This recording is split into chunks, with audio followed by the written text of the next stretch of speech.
guru. Hari ini kita berkumpul di sini mengikuti kegiatan sebagai bagian dari pendidikan guru penggerak, bahwa kami akan melaksanakan salah satu bentuk aksi nyata, yaitu diseminasi budaya positif. Dan untuk memulai kegiatan kita pada hari ini, kita awali dengan doa penyembahan. Kegiatan ini dibawakan oleh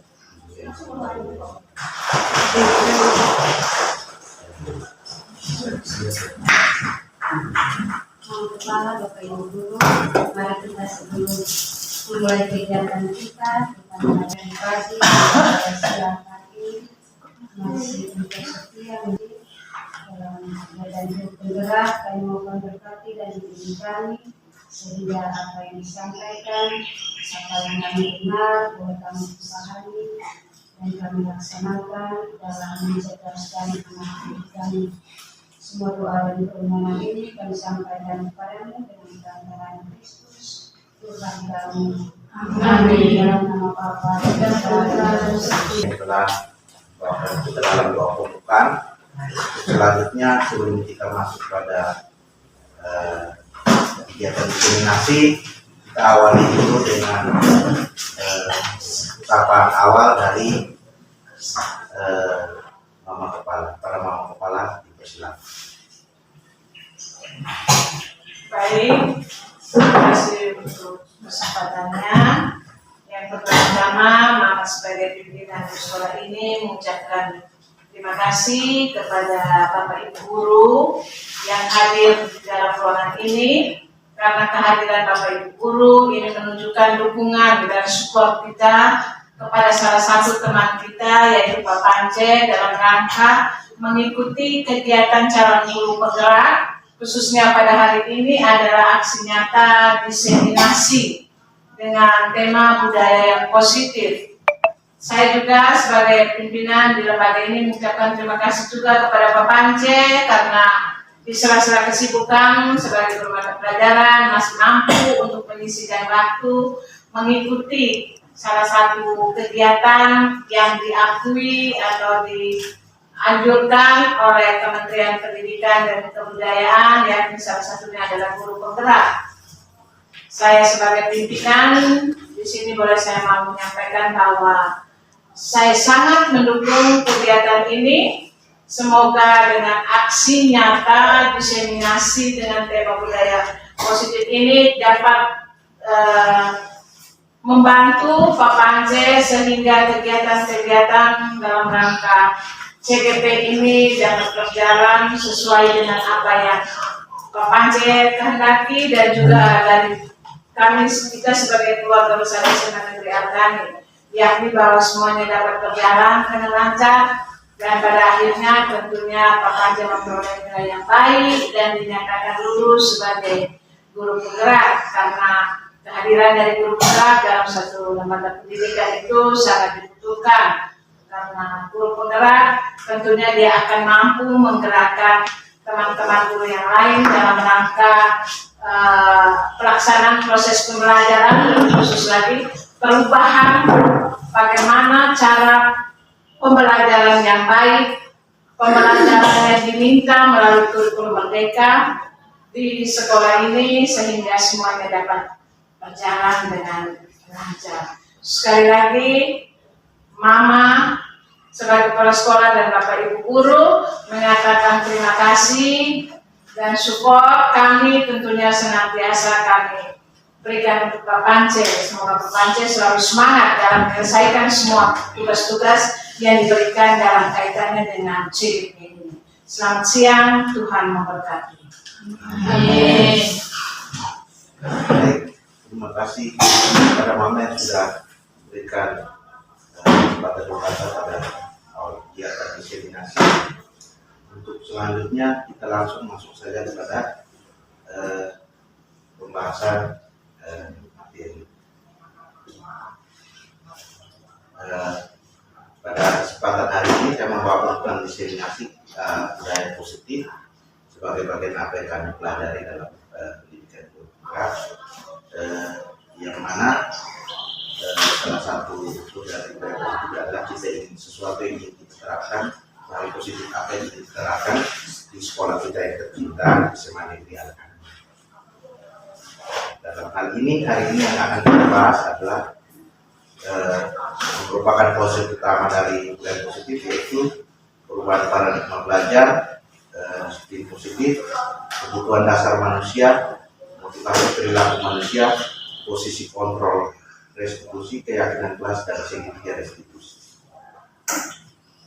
Baik, kita masuk bahwa dengan pembelajaran dengan paradigma baru. Kita tahu kalau sekarang, terutama kita di SMA Negeri Al-Kani, pada tahun ini baru menerapkan kurikulum merdeka.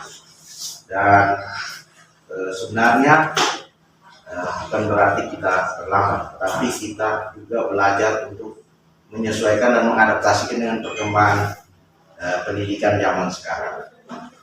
Bahwa dalam perkembangan pendidikan zaman sekarang di Indonesia, pembelajaran dan paradigma baru dirancang berdasarkan prinsip pembelajaran yang terdiferensiasi, sehingga setiap siswa belajar sesuai dengan kebutuhan dan dari tahap perkembangannya untuk mewujudkan profil pelajar Pancasila.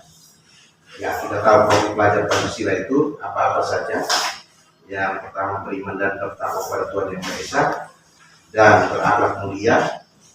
Lalu yang berikut kreatif, gotong royong, berkebinekaan global, bernalar kritis, dan mandiri. Untuk itu, sebagai seorang guru yang baik harus memiliki kemampuan dalam mewujudkan budaya positif di sekolah.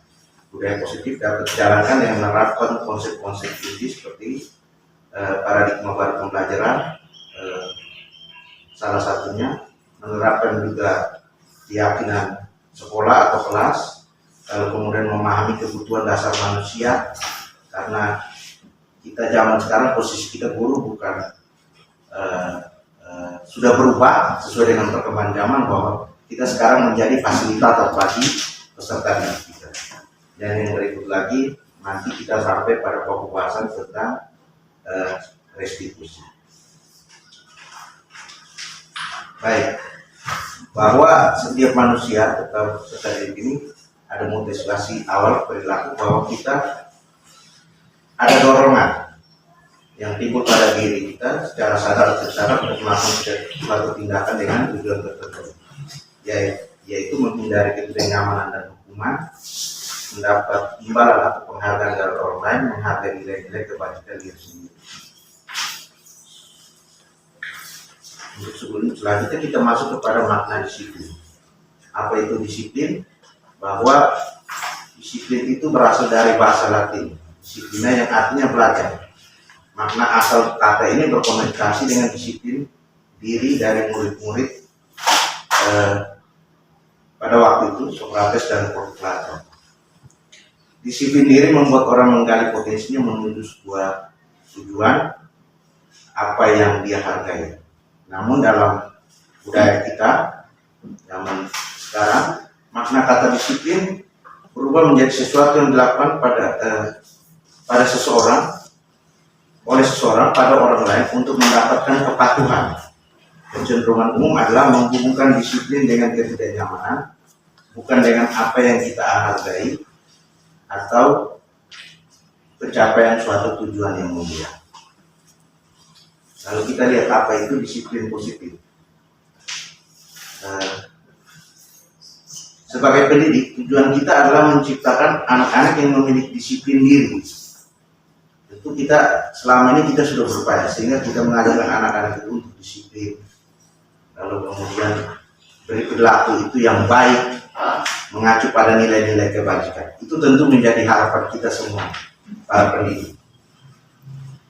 Dan juga mengacu pada nilai-nilai kebajikan universal, serta kemudian kita harapkan bahwa peserta didik yang kita ajar, dia menanamkan itu menanamkan nilai-nilai kebajikan itu di dalam dirinya, sehingga timbul atau muncul motivasi baik secara dari dalam diri maupun dari luar. Nah, tentu kita secara ini kita harus juga mengenal apa itu kebutuhan dasar manusia. Yang pertama, kebutuhan dasar manusia itu yang pertama adalah bertahan hidup. Yang kedua, kasih sayang dan rasa diterima. Setiap manusia pasti merasa seperti itu.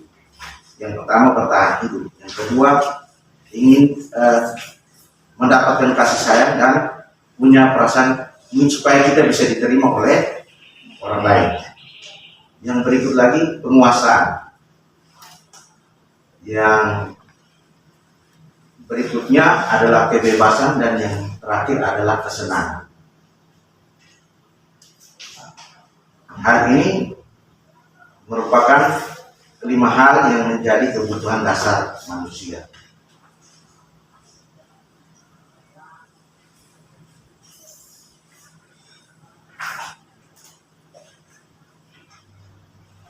Baik, kita masuk pada konsep disiplin identitas gagal. Sebuah disiplin dinyatakan sebagai identitas gagal apabila ada hukuman yang kesannya itu satu, menyakitkan, membuat tidak nyaman, lalu kemudian membuat murid takut ketika mendengar kata hukuman ini, yang kemudian akhirnya membuat murid menyembunyikan kesalahan, dan terakhir membuat murid menjadi rendah diri, atau kemudian menutup diri serta tidak dapat mengembangkan potensinya. Di satu sisi juga kita juga melakukan penghargaan, memberikan penghargaan. Akan tetapi konsep penghargaan juga kita harus lihat bahwa dalam perkembangan juga penghargaan itu jangan sampai juga kemudian menjadi tidak efektif. Lalu kemudian itu merusak hubungan. Merusak hubungan di sini artinya seringkali kalau ketika dalam mengajar memberikan penghargaan kepada salah satu teman, tentu yang lain pastinya iri. Ya. Dan yang kemudian itu yang membuat penghargaan menjadi tidak efektif.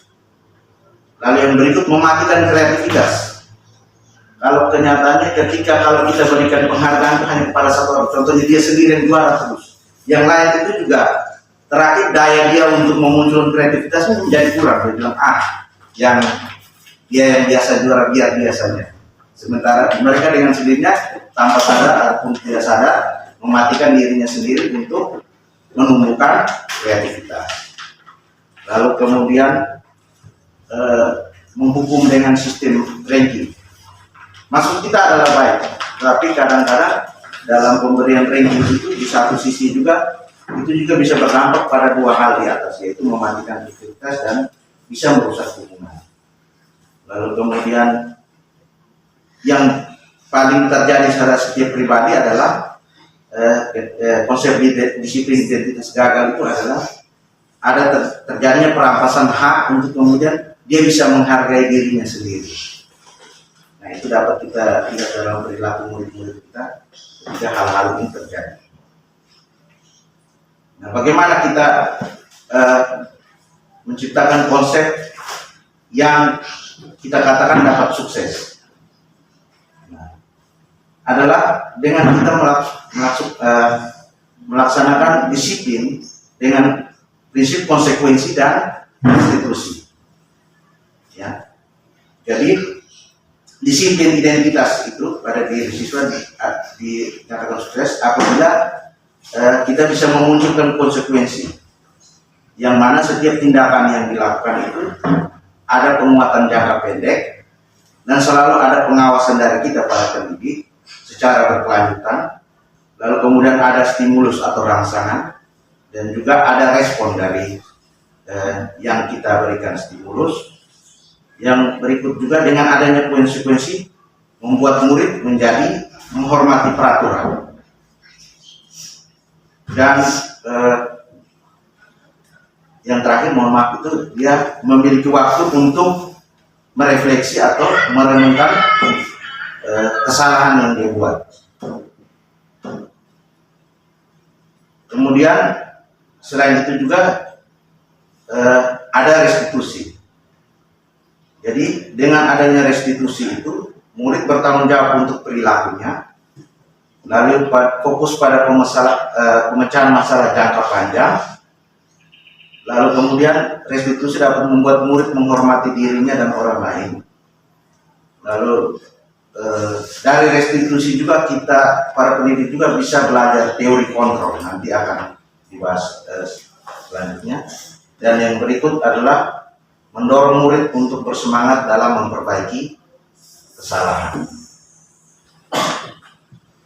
Baik, ini saya membutuhkan respon dari Bapak Ibu. Kita lihat, tadi kita sudah bahas tentang apa itu hukuman, dan yang kemudian sebagai konsep disiplin identitas gagal dan konsekuensi sebagai konsep disiplin identitas sukses. Di berikut ini ada 5 hal ini yang mungkin membutuhkan respon dari kita semua tentang ada 5 hal yang di sini.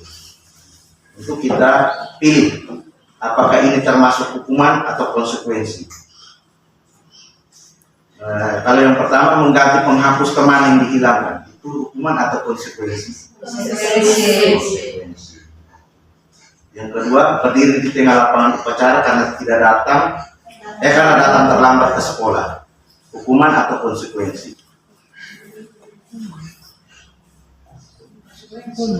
Konsekuensi. Oke.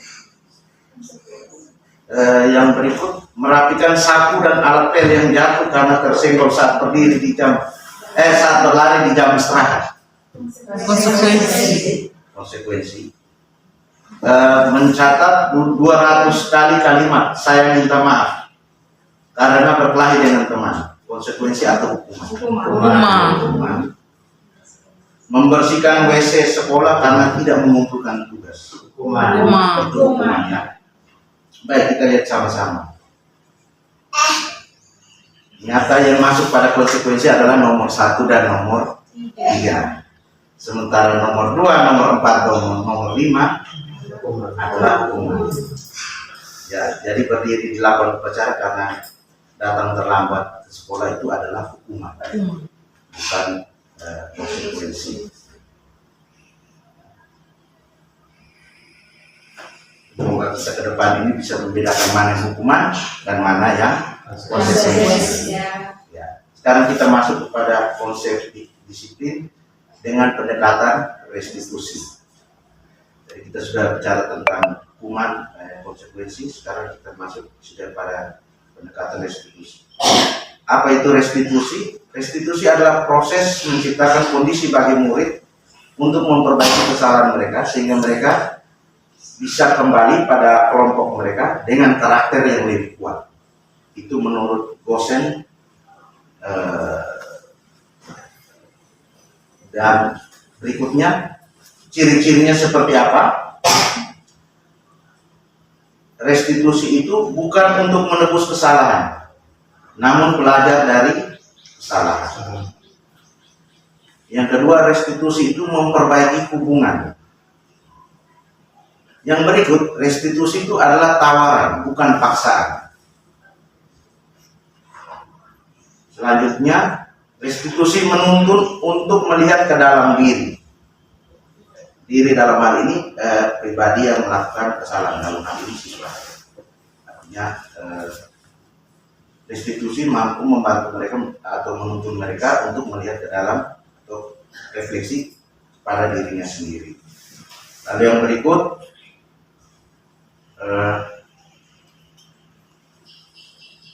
mencari kebutuhan dasar yang mendasari tindakan.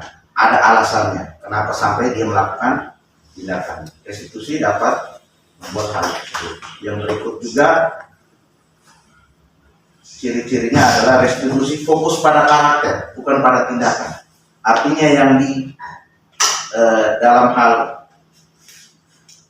menanamkan disiplin positif, ketika siswa melakukan tindakan yang keliru atau salah atau tidak sesuai dengan peraturan ataupun keyakinan yang berlaku di sekolah, maka kita fokus yang perbaikinya karakternya, bukan tindakan yang mutlak. Seringkali karena ketika kita melihat pada tindakan, justru cara kita untuk memberikan penanganan terhadap atau memberikan disiplin terhadap siswa seringkali keliru. Bahkan itu bisa jatuh ke hukuman. Bukannya membuat sadar, akhirnya membuat dia menjadi takut dan mempengaruhi ada dampak-dampak psikologisnya terhadap peserta didik tersebut. Dan yang terakhir, menguatkan dan fokus pada solusi. Jadi restitusi itu seperti itu. Dan yang berikut kita akan lihat contoh kasus. Nah ini biasa mungkin Bapak Ibu sering alami. Saya juga mengalami. Contoh kasus siswa tidak sering tidak mengerjakan PR, ya, atau terlambat mengumpulkan tugas dan sebagainya. Nah kita dari sini kita mau coba pilih mana yang hukuman, mana yang konsekuensi, dan mana yang restitusi. Kalau hukuman biasanya kita kan mengacu kepada tindakan. Karena kalau ini siswa tidak mengumpulkan PR, hukumannya kita suruh hormat bendera.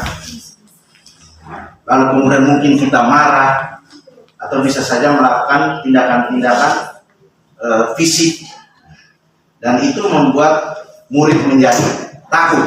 Bukannya dia belajar dari kesalahan yang dia buat. Nah kalau bedanya dengan konsekuensi,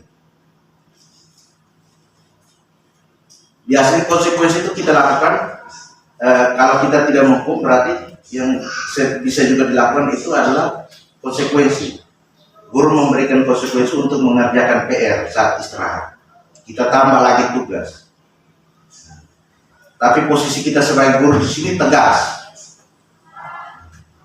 dan kita mengarahkan supaya siswa menghormati peraturan. Kalau restitusi, penerapannya terhadap kasus tidak mengerjakan PR adalah guru menanyakan keyakinan kelas atau dirinya dan membantu siswa tersebut menyelesaikan masalahnya. Yang berikut lagi, guru terbuka dan siswa menghormati dirinya maupun orang lain. Jadi itulah perbedaan antara hukuman, konsekuensi, dan restitusi. Nah, di dalam restitusi ini ada 5 posisi kontrol. Jadi 5 posisi kontrol itu, restitusi yang dimaksud ini adalah 5 posisi kontrol guru. Guru menjadi penghukum, pembuat rasa bersalah, guru menjadi teman, guru menjadi pemantau, dan yang terakhir guru menjadi manajer. Untuk memahami 5 posisi kontrol guru dalam restitusi ini, mari kita simak video berikut.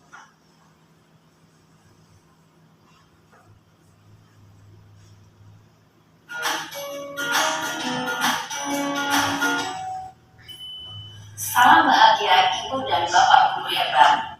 Dalam penerapan disiplin positif restitusi, salah satu program yang dikembangkan adalah 5 posisi kontrol. 5 posisi kontrol dalam restitusi adalah proses perjalanan seorang pendidik agar dapat mengenali dirinya. Pada video kali ini, kita akan membahas tentang 5 posisi kontrol yang dikembangkan oleh Diane Gosser dan contoh penerapannya.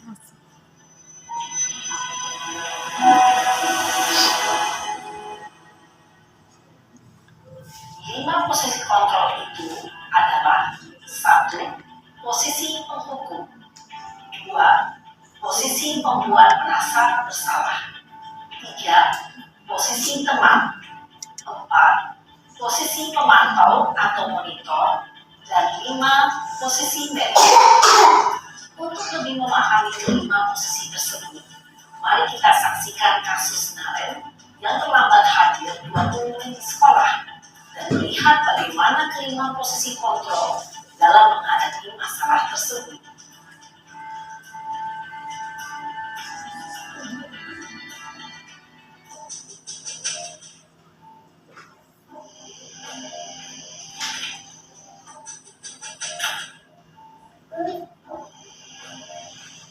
Naren!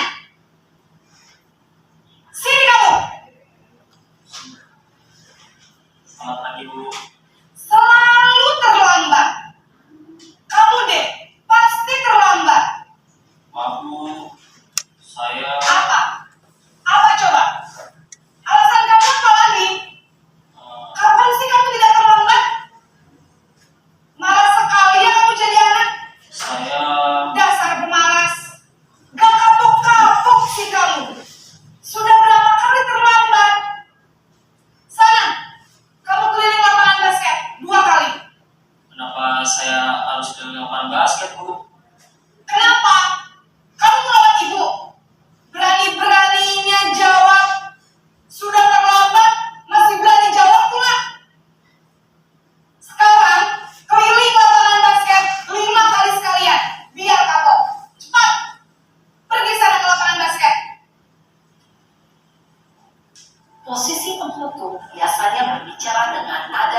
menyakiti, dan menyindir. Hukuman bisa berupa fisik maupun psikis. Ibu dan bapak guru hebat. Dampak yang terjadi pada murid ketika guru berada pada posisi penghukum adalah murid cenderung akan memberontak, bahkan menerima denda.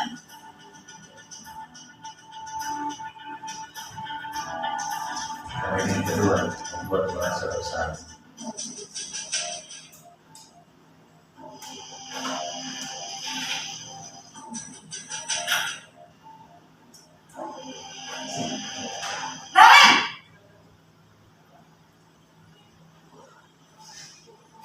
Selamat pagi, Bu. Naren, kamu kenapa terlambat lagi, nak? Ya Tuhan, Naren, kamu senang ya bikin ibu susah ya? Kalau kamu terlambat lagi, nanti ibu yang ditegur bapak kepala sekolah, nak. Disangka ibu tidak bisa membina kamu. Duh, gimana ini? Maaf, Bu. Duh, Gusti Naren, kamu suka ya kalau ibu ditegur bapak kepala sekolah? Terus, sekarang ibu harus tulis apa ini di buku absen? Ini kamu sudah sering terlambat loh. Ibu harus apa coba? Maaf, Bu. Maaf sekali. Ya sudah, lain kali jangan bikin ibu susah lagi ya nak ya. Ibu tidak akan kuat lagi kalau kamu begini terus. Bisa jantungan kalau ibu ditegur bapak kepala sekolah. Sana cepat kelas. Maaf ya, Bu. Maaf sekali. Posisi pembuat rasa bersalah berbicara dengan nada tenang, cenderung lembut, namun kata-kata yang diutarakan membuat murid merasa menjadi orang yang gagal, memandang buruk dirinya sendiri, merasa tidak berharga, dan tidak sanggup membahagiakan orang lain. Ketika guru mengambil posisi pembuat rasa bersalah, murid akan menganggap dirinya yang bersalah dan ia akan menyimpan emosi negatif tersebut di dalam dirinya.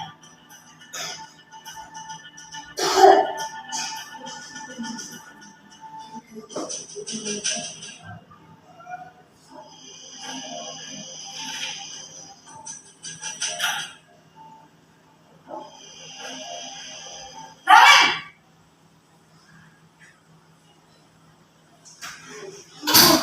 Selamat pagi, Bu. wah, sudah jam berapa ini nak? Terlambat lagi ya saya. Iya, Bu. Habis ibu saya lupa bawa ojek saya, Bu. Kamu malah menyalahkan ibu kamu. Kamu bukan anak yang larinya paling kencang. Kok terlambat sih? Iya, Bu. Saya memang terlambat banget tadi. Jadi, biarpun saya lari kencang, tetap gak kejar, Bu. Ya sudah sana. Nanti lain kali larinya lebih kencang lagi ya. Biar gak terlambat lagi. Bikin seneng ibu demi ibu. Bisa kan? Bisa, Bu. Ya sudah sana masuk kelas. Ibu beresin urusan absen kamu. Kamu ini ada-ada saja. Dalam posisi teman, guru berbicara dengan nada suara ramah, akrab, cenderung bersenda gurau untuk menjaga suasana tetap santai. Murid akan merasa senang, aman, dan akrab dengan guru. Identitas yang tercipta adalah identitas sukses atau berhasil. Namun, perlu diingat, karena ini masih dorongan eksternal, maka ada faktor ketergantungan dari murid kepada orang tertentu. Di sini, guru absennya, sehingga di lain waktu, murid bisa berperilaku baik, namun hanya kepada orang-orang tertentu saja.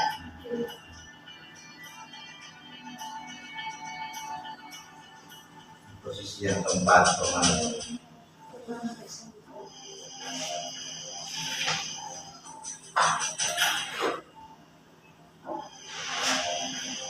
Naren,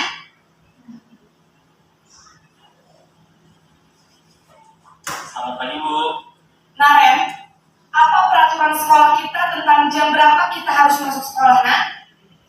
Kita harus di sekolah jam 7, Bu. Iya betul, sekarang sudah jam 7.20. Naren sudah tahu konsep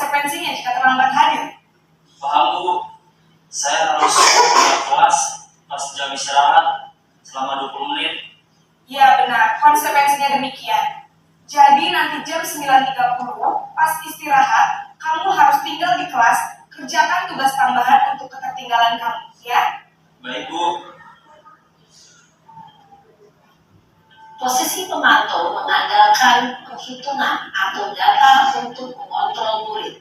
Guru mengarahkan murid berdasarkan peraturan dan konsekuensi. Seorang pemantau menunjukkan bahasa tubuh dan ekspresi wajah yang datar dan cenderung formal.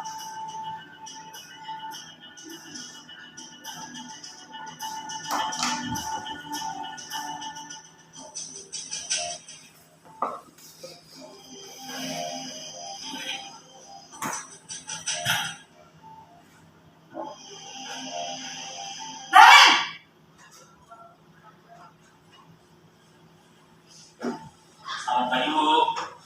Selamat pagi, Naren. Maaf, Bu. Saya terlambat. Iya, sekolah masuknya jam 7, sekarang sudah jam 7.20. Jadi sekarang bagaimana ini, Naren? Maaf, Bu. Saya lupa setel alarm saya semalam. Baiklah, menurut kamu, keyakinan sekolah yang mana yang perlu kamu tingkatkan? Menghargai diri sendiri dan orang lain mungkin ya, Bu. Setuju. Jadi, apakah Naren meyakini prinsip saling menghormati tersebut? Iya, Bu. Saya meyakininya. Apakah Naren bersedia memperbaiki masalah keterlambatan ini? Bersedia, Bu. Bagaimana kamu akan memperbaiki masalah keterlambatan ini? Saya akan coba untuk tidak lupa menyetel alarm saya, Bu.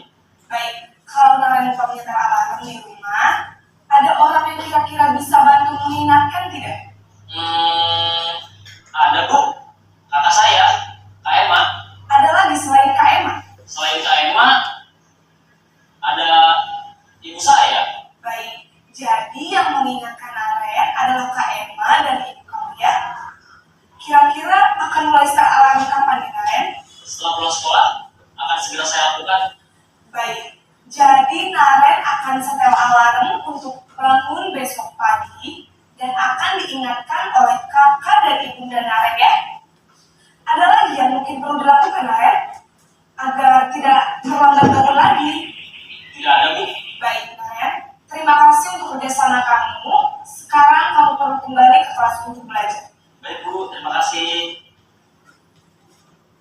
Posisi manajer adalah posisi kontrol yang disarankan untuk membimbing murid memiliki sikap disiplin yang positif, yaitu murid yang mandiri, bertanggung jawab, dan dapat memecahkan masalah.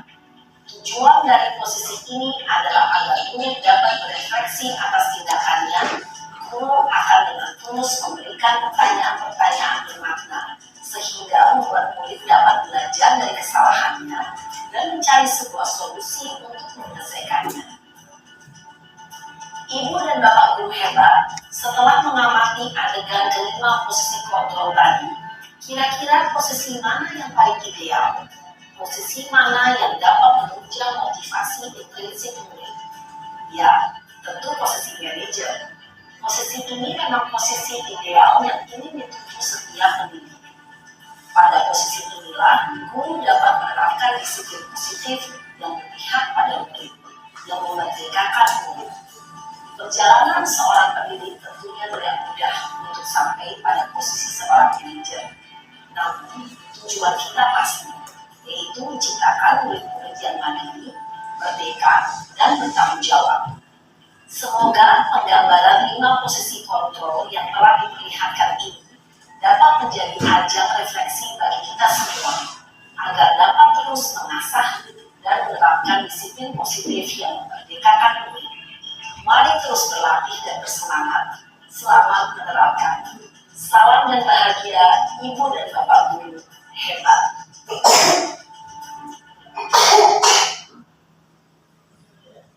Baik, jadi kita sudah sama-sama menonton contoh penerapan 5 posisi kontrol, ilustrasi berdasarkan video, dan ini menjadi bahan refleksi kita bahwa selama ini kita menjadi guru yang seperti apa. Tentunya dari video ini saya mau sampaikan bahwa kita diharapkan mengambil posisi kontrol yang dianggap paling baik dalam penerapan pembelajaran sekarang, yaitu sebagai pemantau dan sebagai manajer. Terus terang ketika saya juga refleksi ketika dalam pembelajaran di modul ini, saya cenderung menjadi pembuat rasa bersalah atau menjadi teman. Nah, dan itu juga artinya ini mendorong kita untuk dengan contoh ilustrasi ini bagaimana kita bisa belajar membenahi diri untuk kemudian menjadi guru yang punya posisi kontrol sebagai pemantau maupun manajer. Karena dengan posisi kontrol seperti itulah kita bisa mendorong supaya bisa muncul budaya positif yang mandiri terhadap anak murid kita. Mungkin satu contoh lagi, kasus yang biasa sering terjadi, yaitu siswa tidak memakai atribut lengkap pada saat upacara bendera, dan tentunya tadi pagi ini sudah terjadi, ya kan? Kalau sebagai penghukum itu seperti ini kalimatnya, patuhi aturan sekolah, lalu kemudian ada sanksinya atau hukuman, lalu kemudian membuat rasa bersalah. Yang dimaksud membuat rasa bersalah di sini adalah kita mengeluarkan kalimat untuk kemudian membuat murid itu merasa bersalah. Menurut kita di satu sisi baik, atau tetapi di situ tidak ada ruang bagi dia untuk dia merefleksikan kesalahannya. Lalu kemudian dia bisa menemukan caranya sendiri secara mandiri untuk bagaimana tidak mengulangi kesalahan yang sama. Sebagai teman, ini contoh kalimatnya, lalu kemudian sebagai pemantau dan juga sebagai manajer.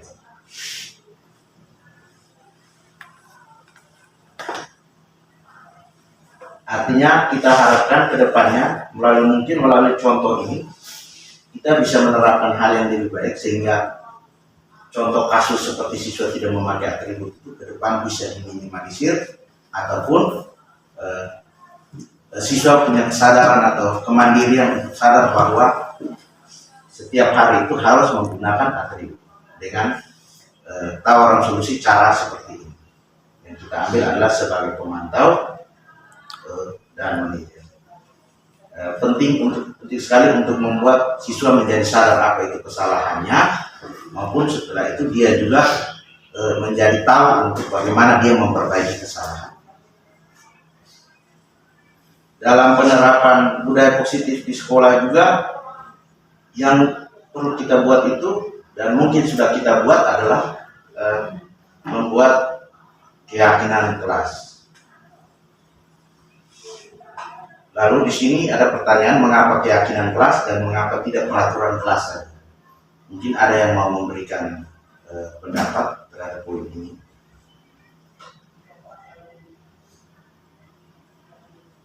Tidak ada. Bahwa peraturan dan keyakinan ini dari apa yang kami pelajari, bahwa yang pertama, kalau peraturan itu dibuat secara sepihak, tetapi keyakinan adalah sebuah aturan yang dibuat oleh setiap masing-masing siswa di dalam kelas itu, dan mereka sendiri bertanggung jawab untuk memahami. Jadi mereka sendiri yang membuat. Berbeda artinya dengan adanya keyakinan kelas, siswa menjadi lebih percaya diri, dan lalu kemudian dia bisa menanamkan pada aturan itu pada dirinya sendiri, karena dia yang membuat itu. Jadi berarti ini keyakinan kelas lebih kepada rasa. ya, rasa kesadaran dari Tapi dia tidak beda-beda amat juga dengan kesepakatan kelas. ya. Tapi antara kesepakatan kelas dan keyakinan kelas itu menghasilkan peraturan kelas. Saya seperti itu. Ya. Jadi kurang lebih seperti itu. Jadi artinya bahwa kita kemudian mendorong supaya mereka bisa menciptakan aturan sendiri dan mereka mematuhi aturan sendiri. Ketimbang kita menekankan dengan seperti ini, karena perkembangan mungkin kita lihat siswa kita pada zaman sekarang dengan zaman dulu yang generasi beda, karakternya itu beda.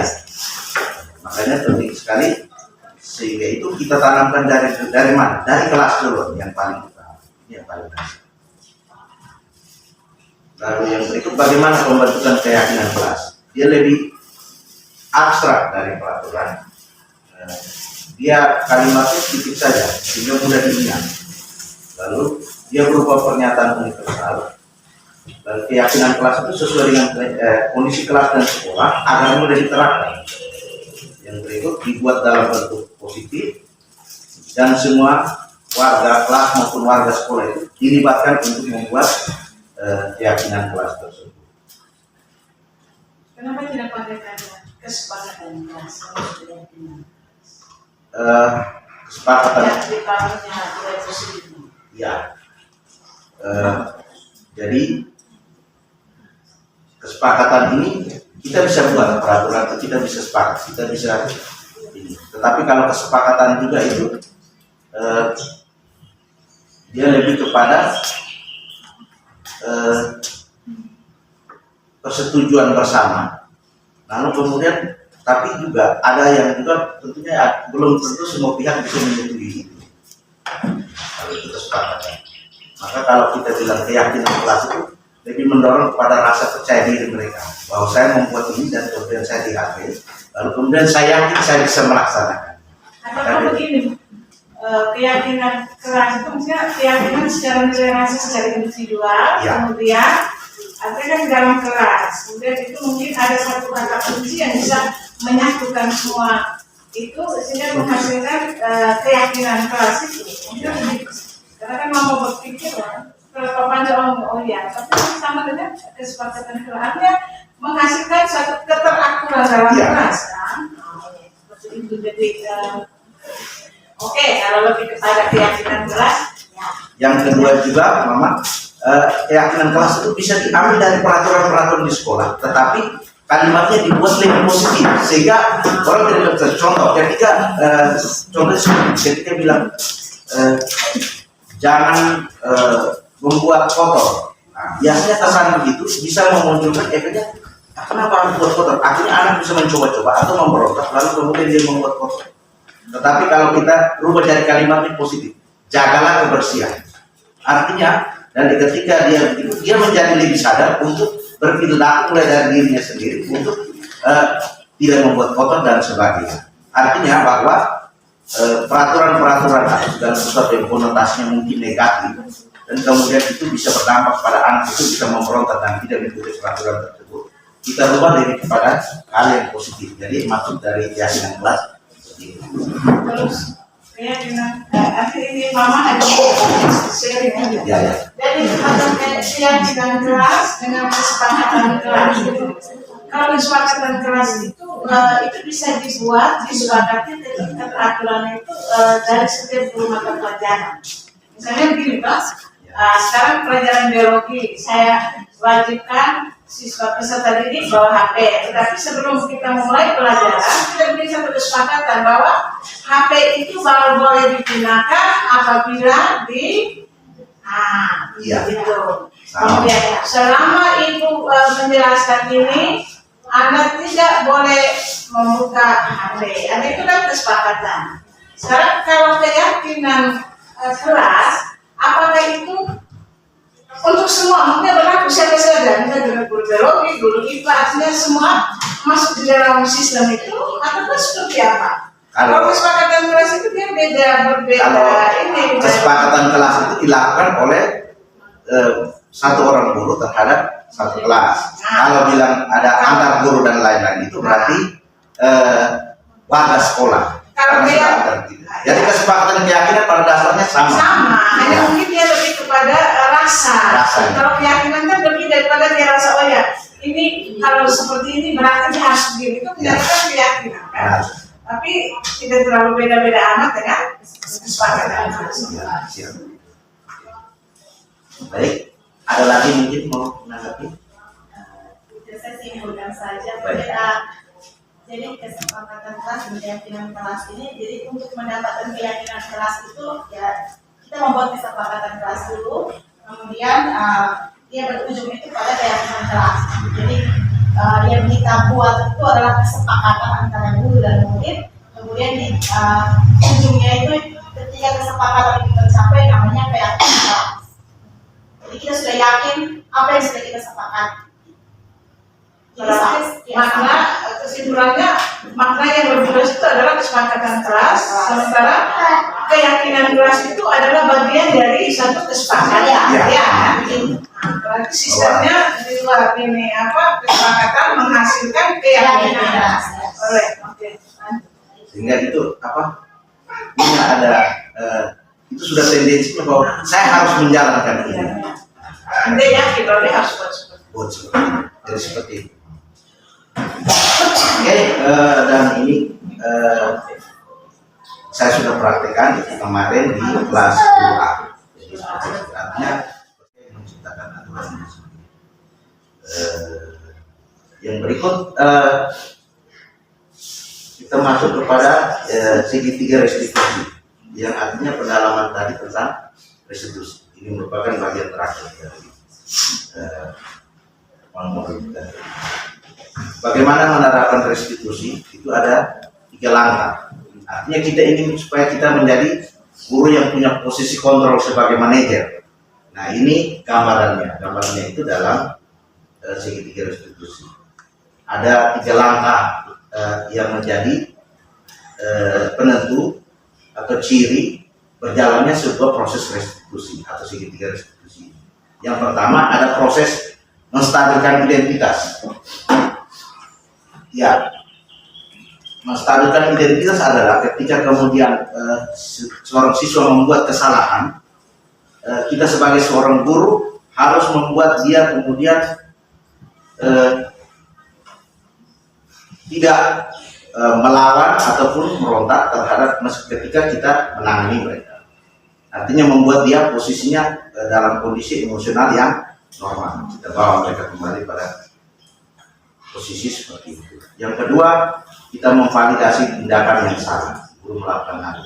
Artinya ini tahapan yang bisa membuat murid sendiri sadar bahwa yang dibuat itu adalah salah. Dan yang terakhir, kita mendorong mereka untuk yang pada langkah terakhir yaitu menanyakan keyakinan.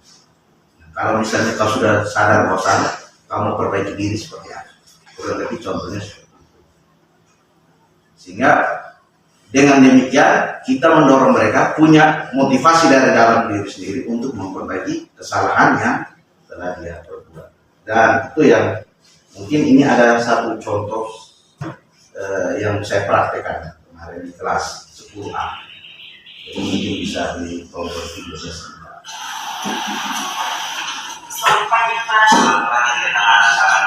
Ini sebelum akhir mereka siang, saya tanya.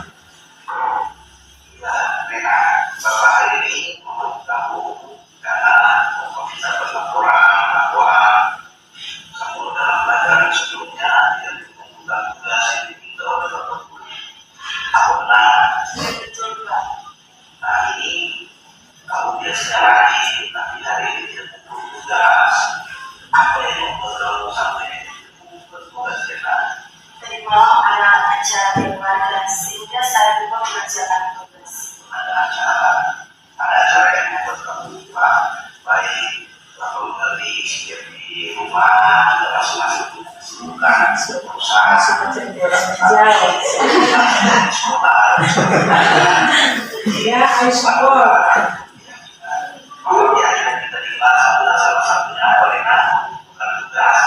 Settingnya pas.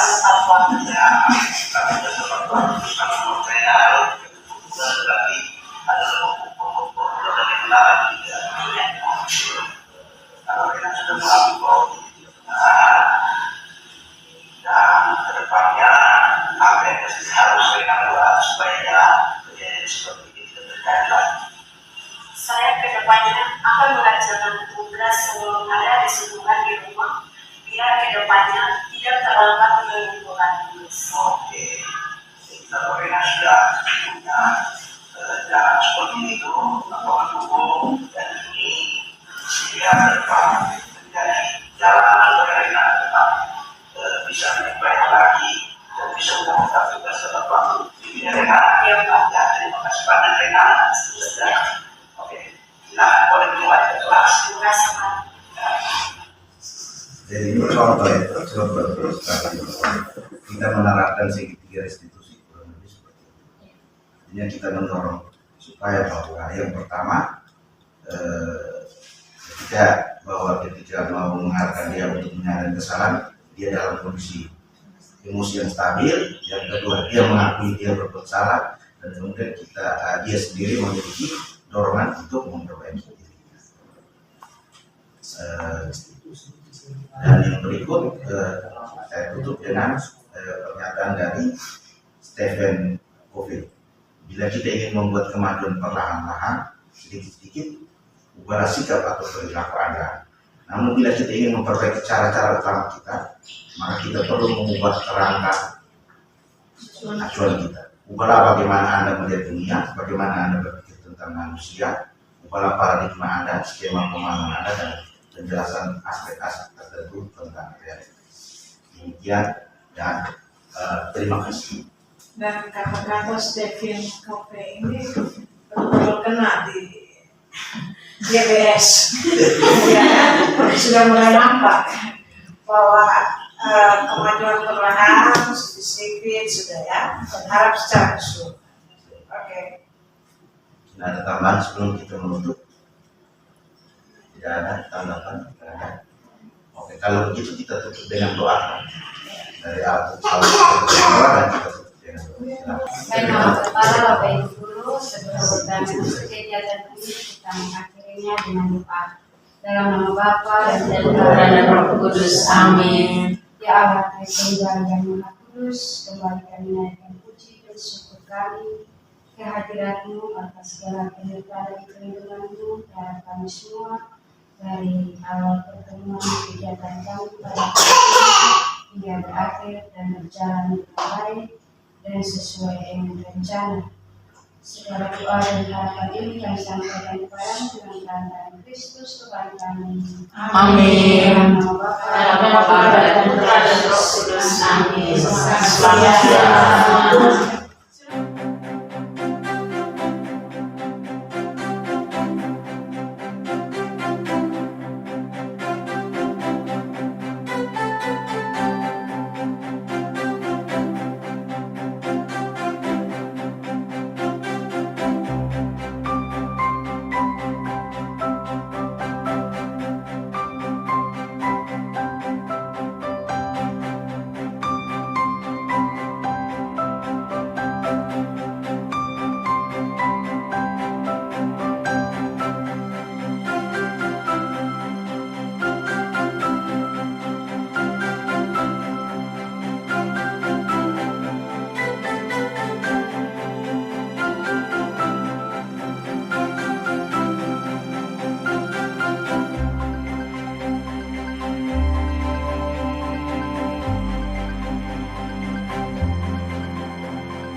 Selamat pagi, Pak. Selamat pagi Rena, silakan duduk. Terima kasih, Pak. Oke. Ya, Rena, Bapak hari ini memanggil kamu karena Bapak mendapat laporan bahwa kamu dalam pelajaran sebelumnya tidak mengumpulkan tugas yang diminta oleh Bapak Guru.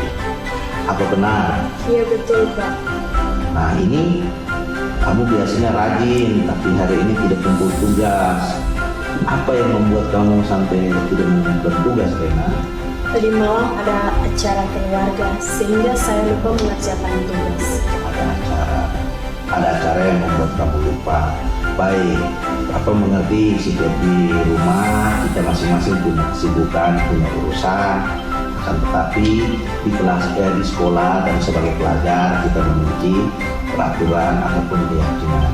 Bahwa keyakinan kita di kelas adalah salah satunya apa, Rena? Mengumpulkan tugas tepat waktu. Ya, mengumpulkan tugas tepat waktu. Kalau menurut Rena, kalau tidak kumpul tugas berarti adalah perbuatan yang benar atau tidak? Tidak. Oke. Kalau Rena sudah mengakui bahwa ini tidak benar Dan kedepannya apa yang mesti harus Rena buat supaya kejadian seperti ini tidak terjadi lagi? Saya kedepannya akan mengerjakan tugas sebelum ada kesibukan di rumah, biar kedepannya tidak terlambat mengumpulkan tugas. Oke, jadi kalau Rena sudah punya jalan seperti itu atau mendukung dan ini sehingga ke depan menjadi jalan supaya Rena ke depan bisa lebih baik lagi dan bisa mengumpulkan tugas tepat waktu. Gitu ya Rena? Iya Pak. Ya, terima kasih banyak Rena. Itu saja. Oke, silakan boleh kembali ke kelas. Terima kasih Pak. Ya.